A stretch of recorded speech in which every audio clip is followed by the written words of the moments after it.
Good morning, afternoon, and evening to our listeners from across the globe. Welcome to In 12D. Today, the magical team is over here. The three of us, myself, Ramsey Chiri, Kathy Pratt from Vermont, and Susie from Ireland. We have special guests with us. I'll just send the ball to Susie. Go ahead. Hey, welcome everybody. I'm so excited about this episode. We have an amazing, inspirational guest this week. And the theme of this week's episode is a bridge between the seen and the unseen. And we're going to explore how mindfulness, energetic awareness, and intentional action allow us to lead from the heart.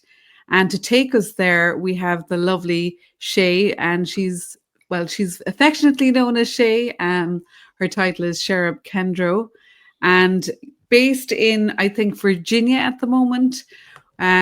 For 15 years, Shey was a Buddhist nun, and she's now a spiritual mentor, a fine artist, coach, among many things. I'm really, really delighted that you're here, Shey. I'm really, really grateful. So, Welcome. welcome to In 12D. Thank you. Thank you so much. It's such a pleasure. And basically, we want to just kick off. Like, there's just so many questions going around my mind that I'm like, oh my gosh, we get to ask Shey loads of stuff. But I'm really curious. You know, we say that we talk about every week the guests are coming from this kind of moving and shifting in their lives from like an ordinary level of consciousness to something quite extraordinary.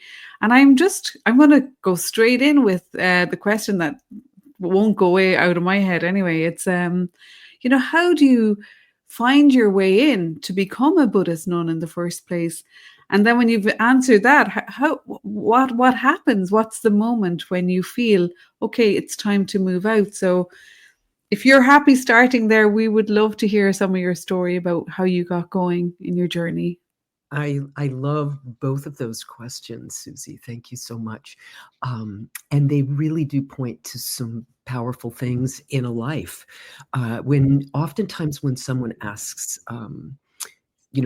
how I became a nun or why I became a nun, the short answer is just that I was in pain. I found the world to be a little confusing the first few decades, and then I sort of stumbled quite by accident into this extraordinary woman who ran a Buddhist temple near where I was working in Bethesda, Maryland at the time. And I visited the temple, and it changed my life. The opportunity to connect with a philosophy that is completely centered in living life, centered in compassion, centered in your heart. And I had the opportunity to take a really deep look at not only what was going on inside myself, but what was going on for all living things in the world. And from that space, my heart was opened, and I just had to take the next step. And so I studied there for about a year before just a series of between empowerments and teachings and study and conversations with some of the other members of the community. My heart just kind of fell open like this. And I found myself intrigued by the idea of ordination as a nun. Now, when I first got there, it was the late 80s. I had big hair and sculptured nails and a sporty car. And, I just was in a total worldly vibe, right? And no one would have thought that would have been the choice that I had made. But something in my heart called me to action. And I want to point to that as a theme that is continued through my life. And I made a choice that felt radical to me at the time.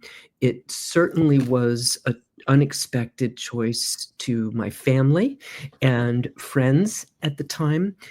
And I have never regretted having made that choice, because the opportunity to live a life that was with focus and purpose, that was bigger than myself, just felt Well, it felt aligned. That's the word. Extraordinary was the first word that came to mind, but aligned is really the truth of it. I've come to realize in my own journey that it feels as though this is something I came into the world to do, and that was just a step on the road. And it was the early challenges that actually were in contrast to what was being offered that made me feel so compelled to want to step onto that path. And it was a very rich experience. And I am an artist. I had not really explored art in the early years. It was something that was not taken seriously. It's like, that's lovely, dear. What are you going to do for a real job? That kind of response. Everybody who said that meant well. It was my spiritual teacher that saw something different. And it was my art and my spirituality developed together. So they are inextricably woven together. And during that time of study as a nun, I often say, with my little shaved head and my burgundy robes, it was quite a shift in perspective. And there's many stories to tell about all of that. But I did end up focusing particularly on the sacred arts and studying within the Tibetan Buddhist tradition. Our community built stupas. They're sacred monuments that often contain relics of the Buddha. They are sprinkled around many of the landscapes of many countries where Buddhism has taken a deep root. And now there are many stupas here in the United States as well. And they are focuses of pilgrimage and objects of prayer and setting intentions for one's life. And that's a whole nother deep, wonderful, beautiful conversation. It was the opportunity to be a part of all of that. So then one would ask, with the richness of the journey and all of those beautiful things happening, why would I I call it retire my robes, but it was, again, a very distinct moment where my heart said, it's time to go. And Wow. I was probably as surprised as anyone else. And it's not something that was really super well received by the community. And I was encouraged not to make that choice. And at the same time, well, I had a bit of a vision, but I'll tell you that a little bit later. And I knew that it was time, and I just needed to honor that with myself. And so it had its challenges, just like going in, there were people in my life that were resisting my making that choice. In coming out, there were then now people in my life that were resisting my making that choice. And yet I feel like that my teacher had always said to me, we had a very close relationship, and I carry her in my heart to this day.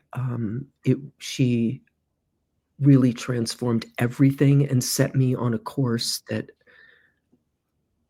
I believe aligns with the highest intention I might have chosen for my life. But she used to always say, I wonder what my students are going to do with these teachings. I wonder how they're going to make them their own. And even though my choice wasn't well received, I did feel, and I could be wrong, but I did feel like that's exactly what I was doing. I was taking what I had been given, and I was owning it.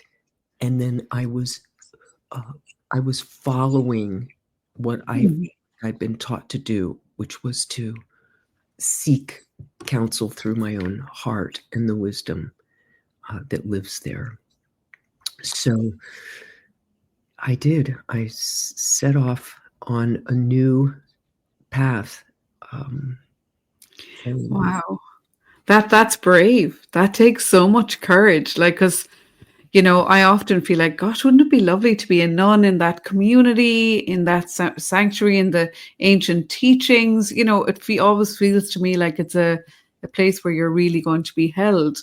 And you kind of don't have to worry about the outside world. That's my illusion of it anyway. But, to follow that guidance, that inner guide, and like, obviously we know where you are now, so it's phenomenal how it clearly was the right move for you based on kind of where it took you. I'd love to address something that you just said about that illusion. And Yeah. I will say that particularly on the Buddhist path. Now, I studied in a monastery here in the United States, and unlike like a Catholic monastery, the Buddhist communities don't have that same support that the Catholic community can offer. You don't check into the monastery and then suddenly you don't have to worry about finding a place to live or renting a place to live or supporting yourself. We were very much in the mode of pioneers. So we were responsible not only for the liturgical calendar, not only for our personal practice and attending the teachings and the empowerments and maintaining the temple itself, but we were also responsible for our own support. And so we worked in the world. There were many people that would sought to align their work with sacred purpose in some way. That was something that I did. When I first took ordination, I was actually working in a corporate environment, and I was wearing suits, and a little makeup and some jewelry, and I could not. And my teacher said that for the first steps, she's like, just roll it back a little, shorten your hair, less jewelry, maybe not such a short skirt, and you can come home in the evenings and then get in your robes and go from there. I could never reconcile that. So I very soon abandoned the corporate kind of life and sought to find something that would allow me to focus on the temple first. And I took a number of different positions, kind of odd jobs and things like that, until I ended up starting a little casting and molding studio under the auspices of the temple. And we were marketing little art projects and little images of the Buddha around the country and things like that. So I was looking for creative ways to support myself and be able to focus more specifically on supporting the temple. So, and so it wasn't, it was, and for anybody that has stepped onto a spiritual journey where you are all in, it is, what do I want to say about that? I don't want to ever make it sound like it's not the most delicious thing to do. And it is also exposes you to so many things about yourself that you might not have wanted to see. And it really helps you to grow in ways unexpected. So it was a deep incubation in that way. And I wouldn't do it any different. I also know to walk a deep and profound spiritual path, you do not have to shave your head. You do not have to go into a monastery or a cave or climb up on top of a mountain. It can be done in everyday life, in the life that we're living now. And I do believe that was part of why our community, and why my life had me here in America was because this is a truth. We can use every experience of our day-to-day living to return to our heart, to learn to choose compassion, to be more loving, and to be more kind. And so, thank you for pointing to that, Susie. Well, thank you for clarifying it. Wow, I had such a delusion around all of that. So that's really shifted. It's increased my massive respect for you even more now. It's like, whoa, wow. It had its challenges too, to be out in the world with no hair and with unusual clothes and no more makeup, no more jewelry. It was you can feel the difference.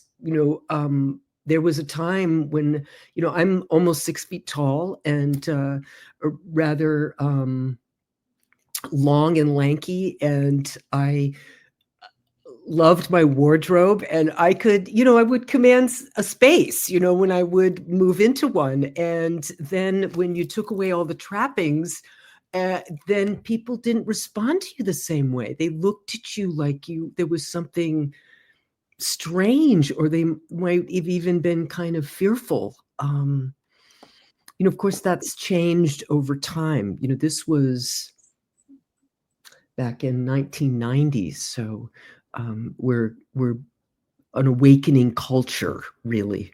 But at the time, it was like becoming a bit of an oddball. Which is also another teaching, right? It's like, Yeah. The outer trappings aren't all that. So I have anyway. a question. You made it sound so eloquent and easy when your world falls apart and you decide to join a monastery. When my world fell apart many, many, many years ago, I really wanted to sit in a cave because I couldn't find any other place in my mind that is so quiet and away from all the squawking of the world. Yes. How did you manage to recompose that and get it all together? It took me a long time to get myself back on track. Let me tell you, it was a hard journey, but it sounded from the way you described it is that you were aware of the new sprouting of what do you call it, consciousness that is coming through you, and you were able to engulf it in a way to protect it from being bombarded by the sounds of the world. I hope I said that correctly. That's beautifully said, Ramsey. Yes, beautifully said. I had an extraordinary teacher that introduced me to the path, and I felt like she could see me and that I was safe in that falling apart. And my world had felt so challenged for so long. I had been looking for, why am I here? This place doesn't even make sense. It's like there's so much contradiction in the world, and people speaking kindness out of one side of their mouth and hypocrisy out of the other. And it was painful. And I felt like I had found someone that had some ideas about life that I resonated with, and I could feel the truth of that in my heart. And even when it was crazy, I remember one time very early, it was before I took ordination, just a couple of months before, and I remember kneeling on the lawn. It was a beautiful lawn at the temple, and everything was kept so nicely. And I remember kneeling there thinking, this place is so crazy. And I said, but I can't leave. There was something in it that was truth. It was a path of compassion, and it was a path of seeking to understand the nature of the world and seeking to understand the nature of my own existence. And these were things I wanted to know more about. And so and I do believe fully, Ramsey, that opportunity to fall apart is the opportunity to find our way. And so when we're challenged and when we are then called to look at things differently, then from there isn't a chance to see anew, and see something fresh, and to look through the eyes of compassion. It felt so fresh. It felt so healing that I knew I was in the right place, regardless of whatever pushback came, or whatever comforts I might not have had that I had been used to, whatever ease had been available, and to sit at the feet of those great teachers and to listen to the nectar of what they shared.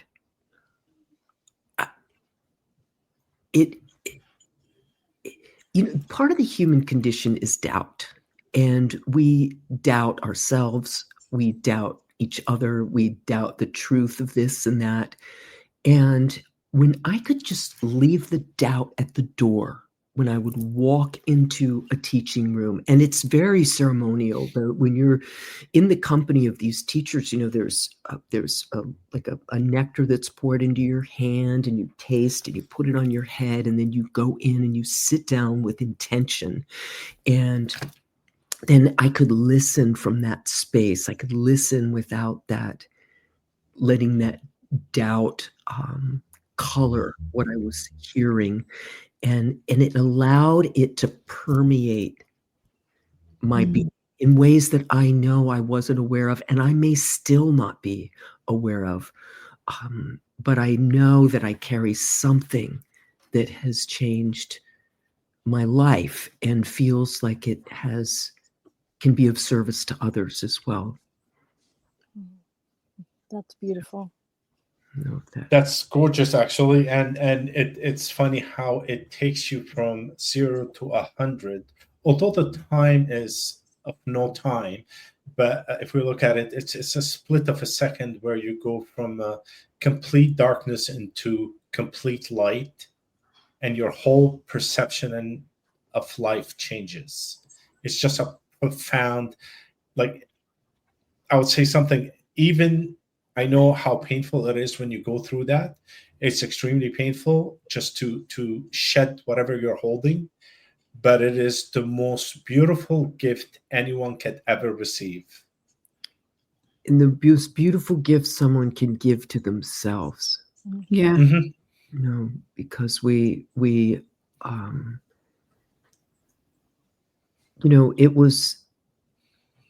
it was a choice that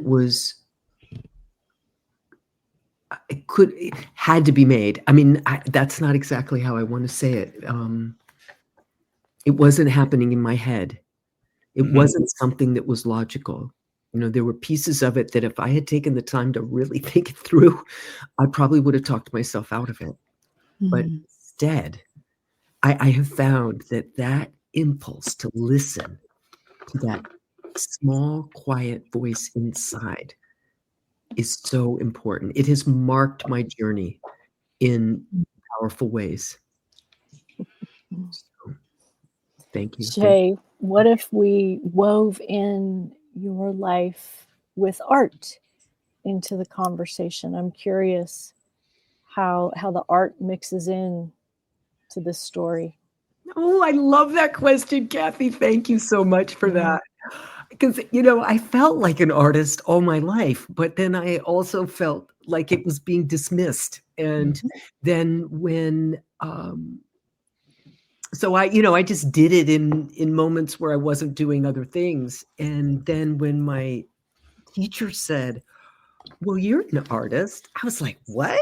I said, well, if I was, what would I do? And she gave me the best advice that I think an artist could ever get. And she said, just play.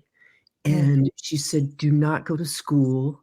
She knew it's not that school is bad. School is wonderful. And in many ways, I wish I had the opportunity to explore in school. But what she knew is that I would get trapped in the shoulds and supposed tos and that kind of energy. And that what I needed to do was just go be alone with my heart and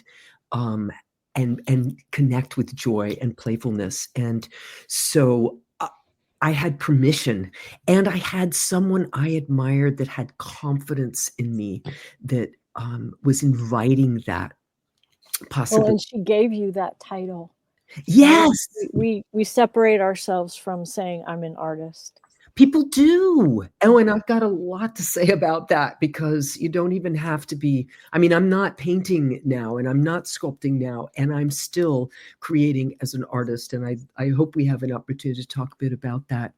But I began to, I took an interest in the sacred arts. Tibetan Buddhism has a lot of imagery. And as I mentioned, we were a community of stupa builders. So there was opportunities to get my hands into many different things. And I did. I just dove right in, and I studied with some of the Tibetan masters. I went to visit this Hindu temple that wasn't far from where we were in West Virginia.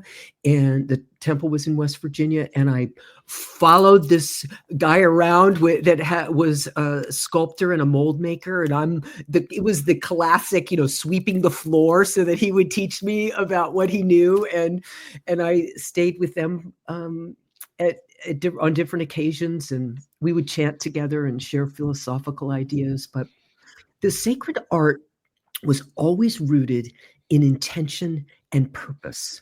And that was something I loved. And I remember I was mainly focused on sculpting while I was in Maryland. And then when I moved to Sedona, we had moved there to build a stupa. There's a 36-foot stupa in Sedona that I had the incredible good fortune to be a part of, and was responsible for many of the sculptural elements. But I remember one night I was working in my studio, and I was a bit of a night owl. And I was kind of walking up and down, and I was thinking, what have I got to say to the world? What am I going to say through my art? And what is that going to look like? And in the course of developing as an artist, I actually did take 3 classes. And it was because I was afraid of color that I went to explore. I took a color class, I took a design class, and I took a drawing class. And each one taught me something important. And in the color class, I was exposed to pointillism. Mm-hmm. And in this moment in my studio in Sedona, it came roaring up inside of me. And it was like, you need to paint big paintings with little tiny dots. And I was like, what? Because at this point, I knew that this voice was what I wanted to listen to. And so I pulled out all these boards. That was what I had, flat surfaces. And because I would build things. I wasn't really a painter with canvases. And I started doing some drawings on them. And then I came up with something that I thought would be a great first painting. And it was a face of one of the deities in the Tibetan tradition. And I began to fill that in with these little dots. Well, here's what I recognized very quickly. Each one of those dots is an intersection of time and space. And I had to wonder, what am I going to do with this moment? Am I just going to make this ordinary little dot? Of course I could. But what if I put an intention in there? What if I imagined that this dot held the blessings of offerings of jeweled universes that were expanding into space? And I thought, now that's a dot I can get behind, And so the paintings just became every section of one of my images, and you can find some of them on my website. And there are paintings in Sedona. There, I have represented as by the Goldenstein Gallery there. But every section, like if it was a blue area, it had not only blue, but it had violet, and it had blue violet, and it had green, and it had blue green and blue. And then it had 5 shades of each of those colors to give it dimension. And then once all of that was laid out in these intricate images, then I would add the complement. So in the field of blue would be a little bit of orange, because blue never looks bluer than when it's with a little bit of orange.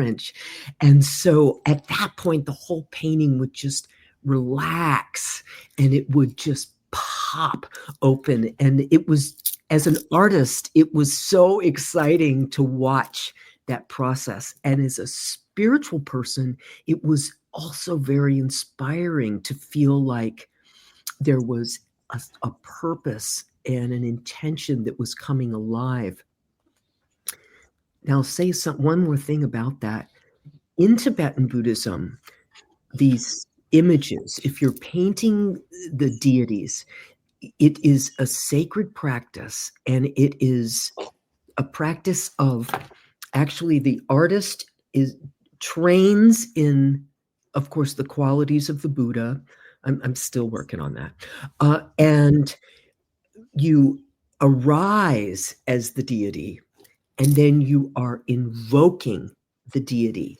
And each canvas then becomes this living presence. Mm-hmm. And so this idea of inviting the deity forward with these offerings, with these intentions, it just felt so empowering. I was in love with that technique. And when I retired my robes, I began to explore other imagery, things, images from nature, the butterfly, the dragonfly, blooms of a flower or something. But I would always remember to bring that prayerful intention to what I would do. I can really vouch for that living presence in those paintings, because when I first came upon them in person, not online, was when we were doing a teacher symposium in Sedona. And I had gone in ahead with Sarah to the room to kind of set up the space for the teachers coming in for the weekend. And the energy just blew me back out the door. Like I was like, whoa, like where did these come from? Like there was a sacredness to them. Like you could really feel them, and how they, we had to very carefully, I remember, position them in the room. Like there was a certain space and place and, position for each one. It wasn't like, oh, just throw the paintings in there somewhere, because it was like positioning mandalas or something like that. There was that sacredness is so, like, it's subtle, but it's very powerful. And I was like, the last time I've been kind of, I suppose, blown away by something like that was when I was in Dharamsala at a nunnery of Jetsumna Tenzin Palmo. And she brought me into their temple, and she was, I just was like floored again. I was speechless by the paintings on the wall. And she was telling me the artist lived on site for 15 years. They were 15 years in the painting. I think it's the 21 Towers. Oh. It's like this living, breathing, like how you describe that gives me real insight into kind of, wow, that really was how I felt it. It must have been incredible. Like, creating art one dot at a time. I've painted in the past. I'm a messy painter. I get muddy colors, I get all over the place. I overdo it. I throw it, I get too much into it. Like, but it's so meticulous. Like each dot is so carefully, mindfully in that present moment put into place. Like it kind of blows my mind, if I'm honest, how long does it take? For especially the bigger pieces, like they must have taken How long? There's one that I did that I particularly love. It's the Indian master that originally brought Buddhism into Tibet, Padmasambhava, and I got a little carried away with that one. I spent a year on it and working consistently on the piece. And I started out with larger dots, which weren't large. They were, if anyone knows about brushes, which I think you do, Kathy, I would start with like a 2-aught brush and or a number 2 brush, but then I got all the little round brush, and then I went all the way down to a 4-aught brush when I started to get to the center and to the face and some of the ritual objects.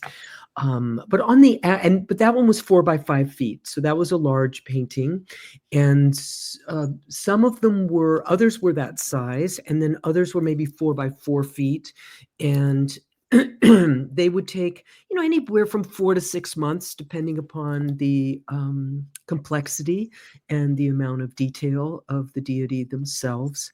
But there was each one was this, and speaking to Ramsey's comments earlier, there was a transformation that was happening. It was a spiritual event for me to be communing so intimately with the images that I remember painting the medicine Buddha and having physical issues coming out, revealing themselves, so that I don't know that I would have otherwise realized and been able to get in front of them and things like that. So it was it was a relationship. It was a giving birth to something in each one of those. And I will say I loved it. I loved it. And I'm not painting now. I was going to say, you're talking about it, does it make you want to pick up your brushes? Here's what happens, Kathy. I think I have been called to a new path, because when I even think about it, this whole area of my neck and shoulder are in rebellion. 20 years of doing this, and I can't even think about it. No. Sometimes when I'm journaling, I'm training my left hand because my right hand is just it's tired. And so the third major call of my heart came just as I'm in my early 60s, and just as I was approaching 60, I started to feel this. Okay. Now, it was about 30 when I took ordination. It was about 45 when I put my robes down. And then as I approached 60, I was like, okay, what's happening in this next phase of your life? So it was like the first 30 years of confusion, and then the next 30 years of the arts and the spiritual study. And then it's like, okay, what's now? If I could have another 30, I'm like, really good with it, but then I keep saying that now every year that it passes. I'll take another one. But I felt that it was time to put down my brushes, put down my tools. My art rep, who has been Linda Goldenstein, who has been my rep for a very long time, she had told me, if you never create another piece of art, you've created an amazing body of work. And I just took that as a grace, that, it was okay, to step into something new, even though, I was getting that call again. And at that point, I decided I wanted to take what was lived within me in Sedona and take it outside of Sedona. And I wanted to continue creating, but now I'm creating with the tools of energy, of words.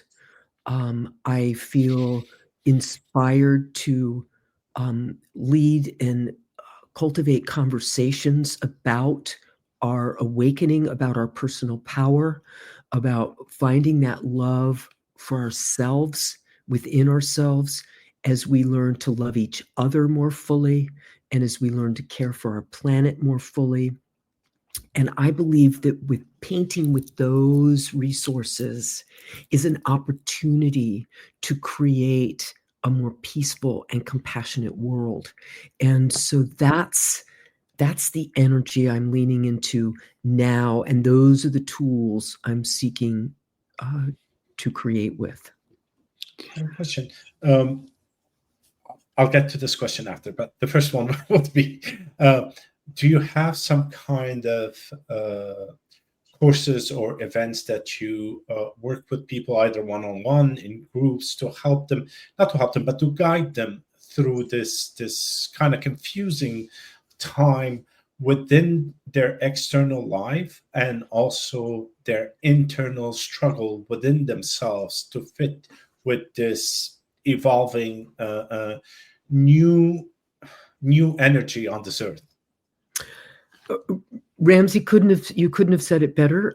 Exactly what called to me at this phase in my life was to meet people where they are, to lend my voice to those that are like yourselves, who are leading this charge of helping us become more conscious in our lives, and then to connect with people who are peeking in and wondering, what is all this crazy that's going on?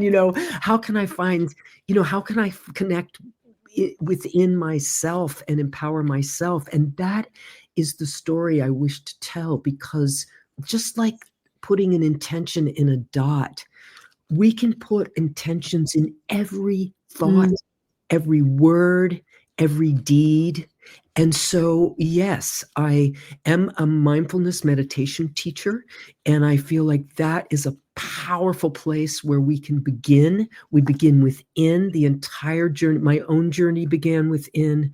I feel like that is the ground from where our power comes, and it comes through recognizing that each of our thoughts, each of our words, each of our deeds are creative sources. They are creative energy that is building the reality that we are experiencing. And so I love to bring people into the space of meditation, help them develop a more intimate relationship with themselves. What I find most people discover is that they are not as kind to themselves as they might be to others. And so developing some self-compassion is one of the early steps that we do. Awareness, learning to train our awareness, and then also to be able to build a toolbox that has tools in it for not only addressing what's going on within us, but what's going on between us as human beings. How do we recognize the oneness that is part of who we are, and how to recognize the hall of mirrors that we live in? When people are reflecting back to you, when they're reflecting things you don't like, how do we find compassion in that space and continue to show up as love? And so that is, I love doing talks. I am a big fan of traveling about and offering a keynote. And I also have some courses that I have developed that I offer both online or in a retreat setting that we can do in person. And so I think there's I see there's a website floating across the bottom of the page. And anyone who's interested in learning more about what I am offering can look in there.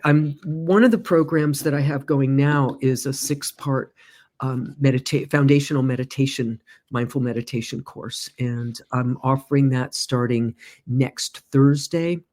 Cool. I'll probably do the cycle again if there's been some interest in doing it again.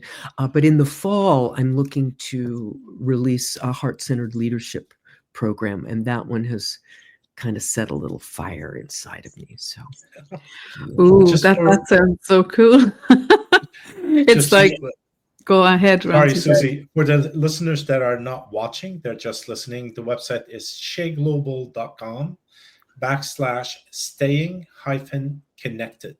Staying-connected. You can check out the programs that is Shey working on. Back to Susie. And that Shey is with an E. It's SHEY.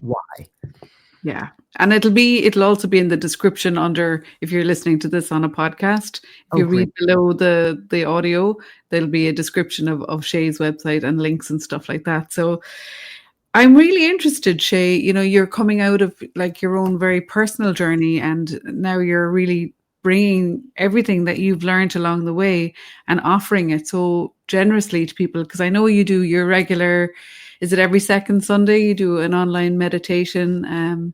Yes, I a love lot of that. people come to my Mindful Mondays, or they're always checking in. Do you have the link for Shey's?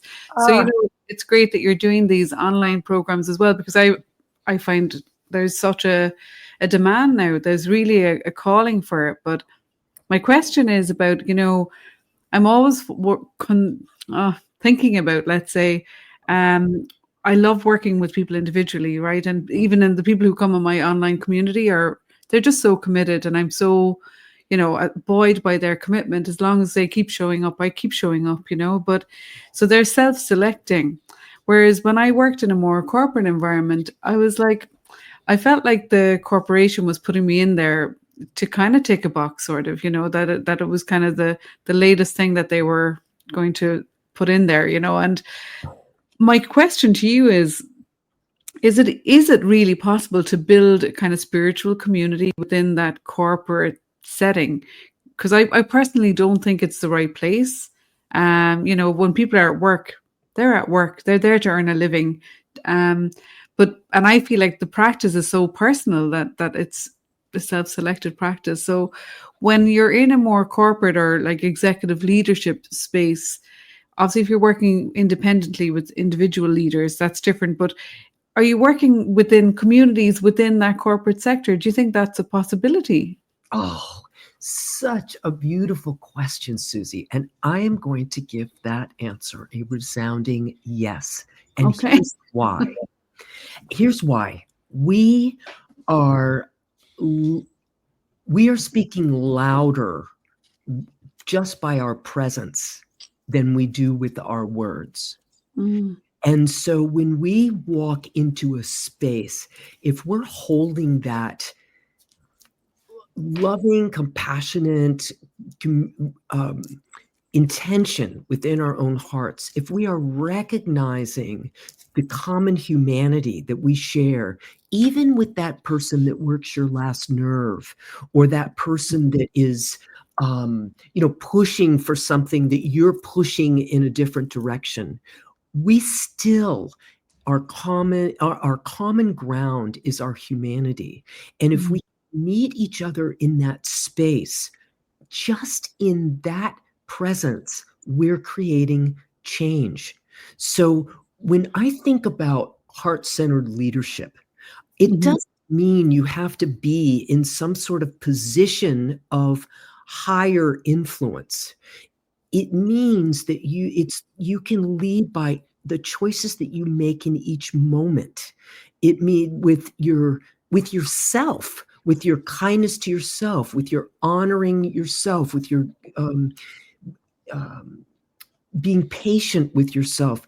That leads to cultivating the ability to be patient with others and to be able to choose love in each moment. And I know that can sound fluffy, but I am a big fan of the phrase from the Course in Miracles that if it's not love, it's a call for love.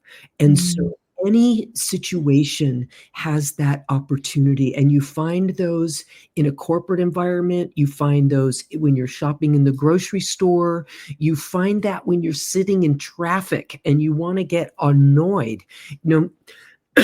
Things are what they are.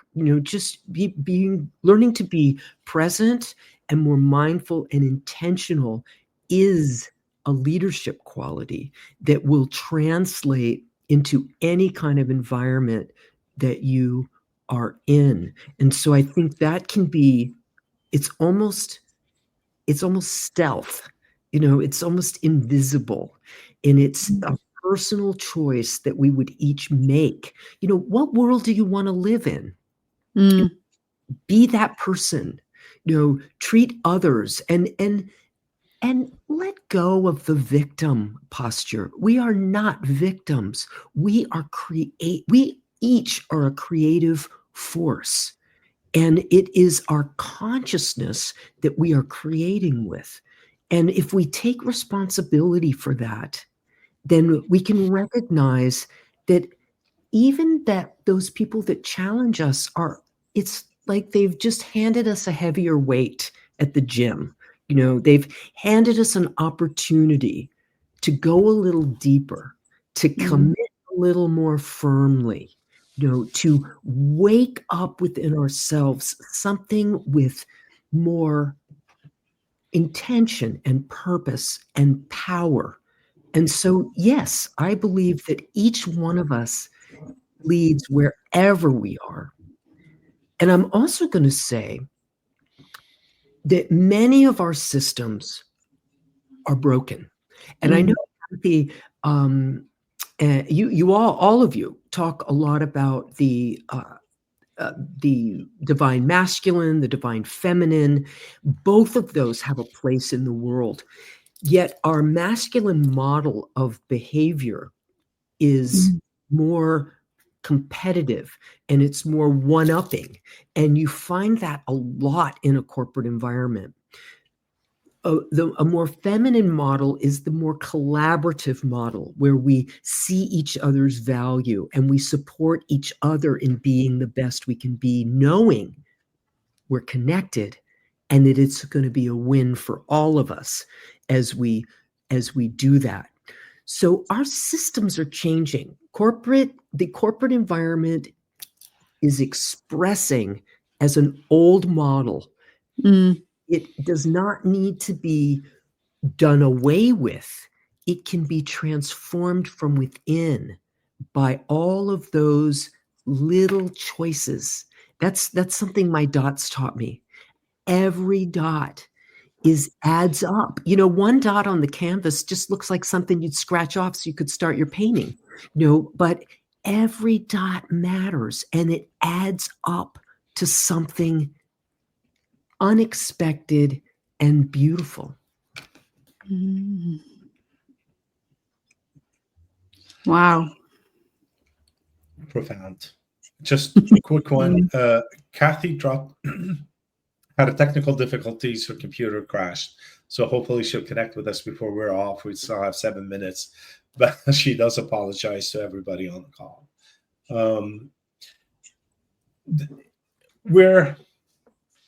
I like your way you took your painting and you made it about individualities within a collective. And the individuality within a collective is as important as the collective. And if I look at all the sages that I've listened to or read their books and so on, it's you don't change the world, you change yourself, and the world will change automatically around you. We're a drop of water in the ocean. We are the ocean and the drop of water. So we're all as important as everybody else within the collective. And I know we're billions and billions of people who feel like sometimes insignificant of what we do, but what we do impacts the 8 billion people that are around the globe.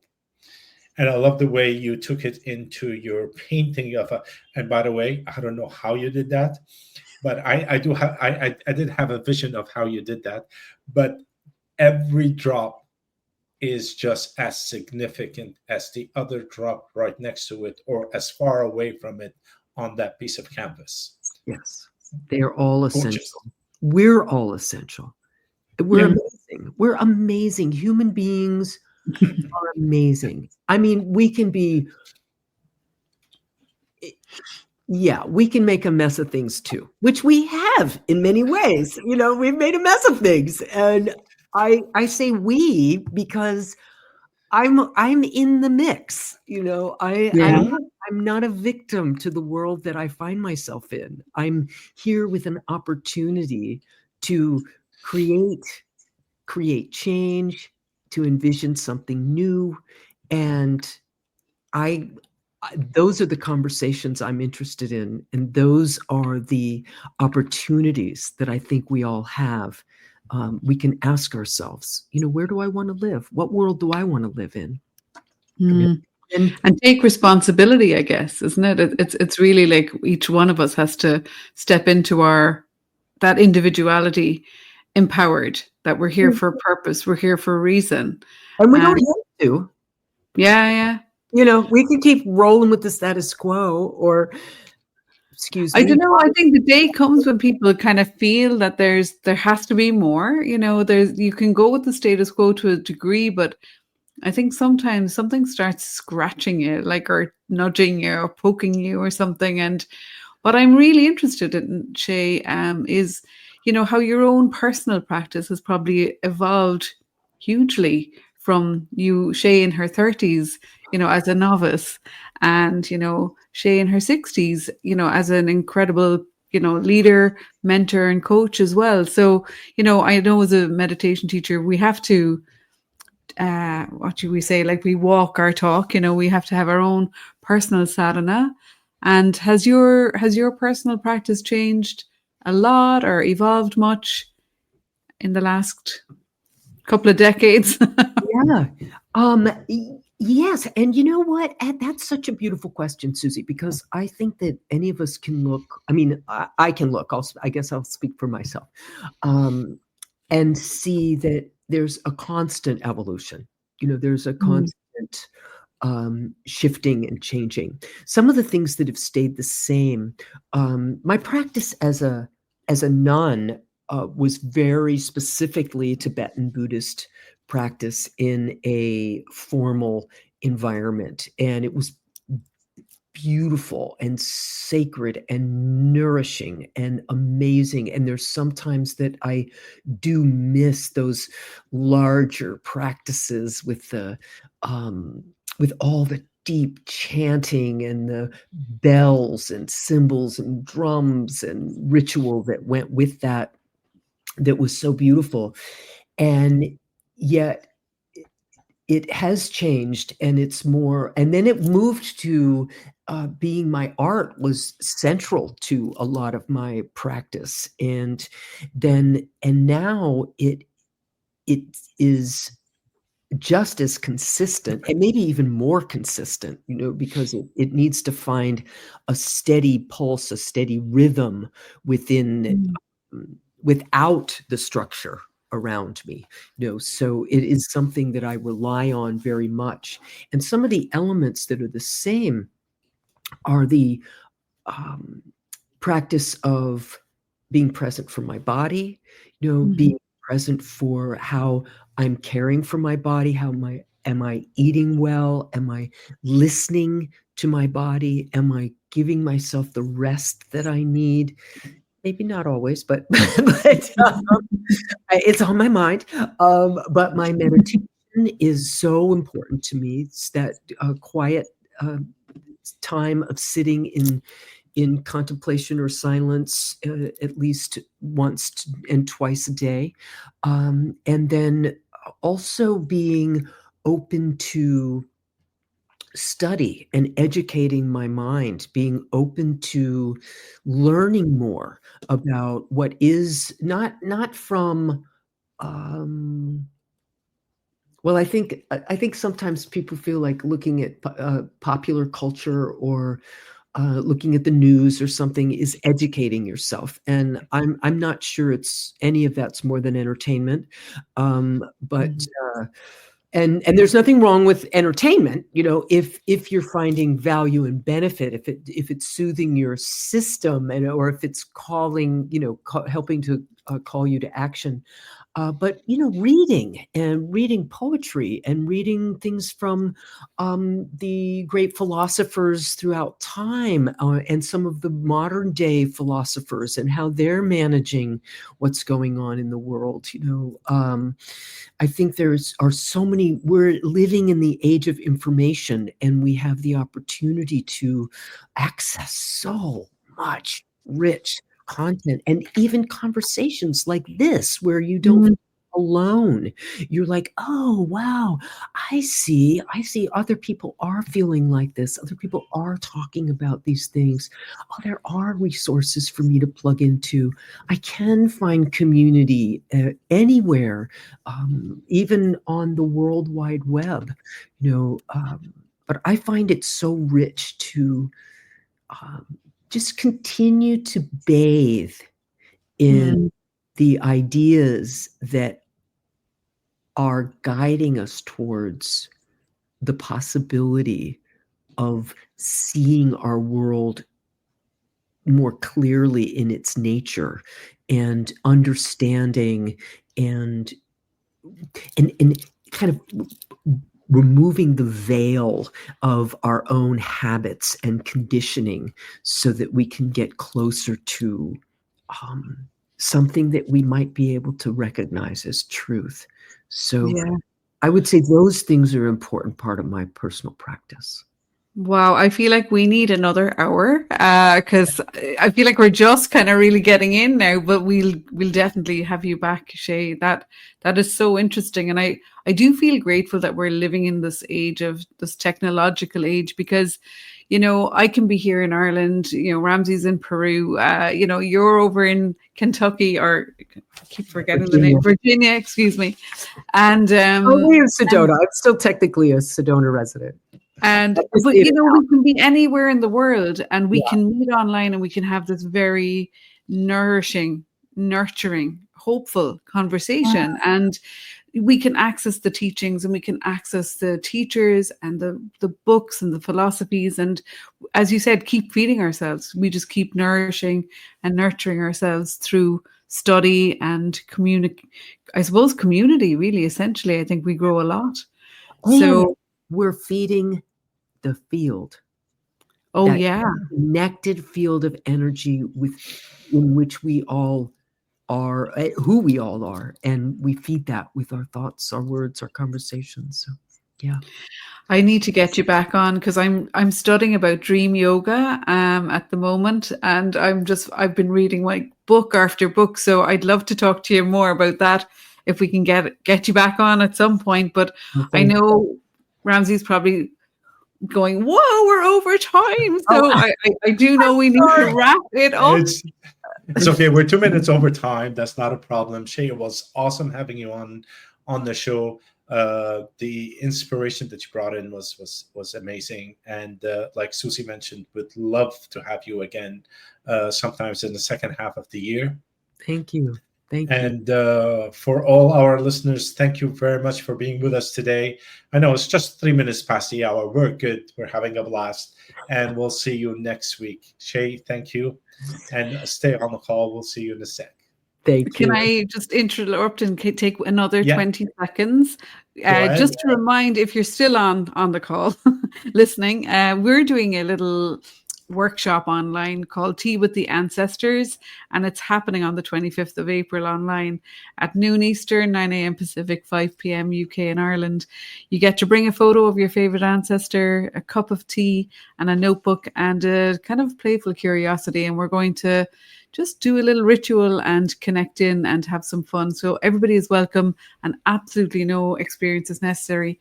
Now, if you want to get a discount when you register, you just have to type in the coupon code subscribed and that'll give you €6 off. So that's my plug-in. Sorry for going over time. Thank you. It's all good. You'll find the course on in12d.com event details. We'll see you next week.